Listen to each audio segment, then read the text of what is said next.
ગુજરાતના સુપ્રસિદ્ધ યાત્રાધામ ડાકોર ખાતે રણછોડજી મંદિરના પૂજારી ધૂણતા નજરે પડ્યા। પોતાની ઓળખ પોલીસ ગોળ તરીકે આપનાર વિષ્ણુપ્રસાદ સેવકનો આ વિડીયો ખૂબ જ વાયરલ થઈ રહ્યો છે અને તેમના જ ફેસબુક એકાઉન્ટમાંથી આ વિડીયો વાયરલ થયો છે।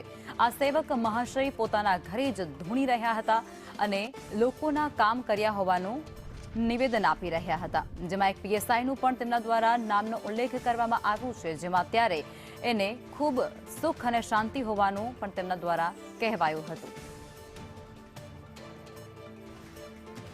મૂકી દીધો એ તો અનુભવ તમને છે ને, ખાલી તમને મદદમાં બોલાવડાયેલા હે, અને તો જે વસ્તુ બંધાઈ એવો રડતો હતો પીએસઆઈ, આખું ઘર રડતું હતું। અમારે ઉમાના ઘેર મારા ખોરામ માથું મૂકીને રડતા હતા અને મેં ટાઈમ આવ્યો કે પરમ દિવસ હું તારે ઘેર આવું છું અને મારા એક મિત્રના જોડે બોલાયેલા આવું છું, તારું બધું જ સારું।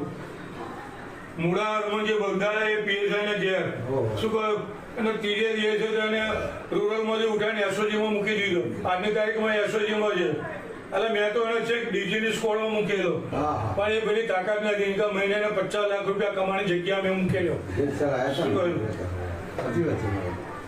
એ તો અનુભવ તમને છે ને। સંવાદદાતા કરુણેશ જોડાઈ ચૂક્યા છે। કરુણેશ, ડાકોરના પૂજારીનો એક વિડીયો વાયરલ થઈ રહ્યો છે અને એ વિડીયોમાં તેઓ ધૂણતા નજરે પડે છે, સંપૂર્ણ વિગતો શું છે? જી લખમા, આ સમગ્ર જે વિડીયો છે એ ડાકોરના એક પૂજારી છે વિષ્ણુપ્રસાદ કરીને, તેમનો વિડીયો છે અને આ જે વિષ્ણુપ્રસાદ છે તેમનો એક ધૂણતો વિડીયો છે તે હાલ સોશિયલ મીડિયામાં વાયરલ થયો છે।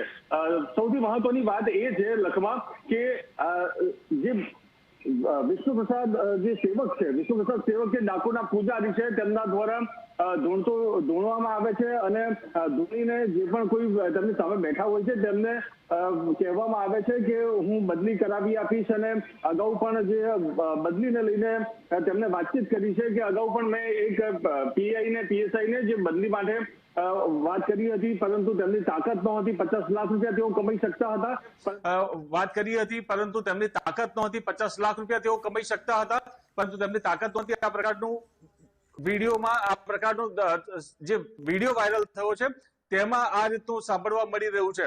હવે જે ડાકોર ટેમ્પલ કમિટી છે તે હવે કેવા પ્રકારની આગળ કાર્યવાહી કરે છે, તપાસ કરે છે, આ સમગ્ર જે પૂજારી છે તેના વિરુદ્ધ કેવી કાર્યવાહી કરે છે, તપાસ કરે છે, તે જોવાનું રહેશે। લખવા જી આભાર કરુણેશ।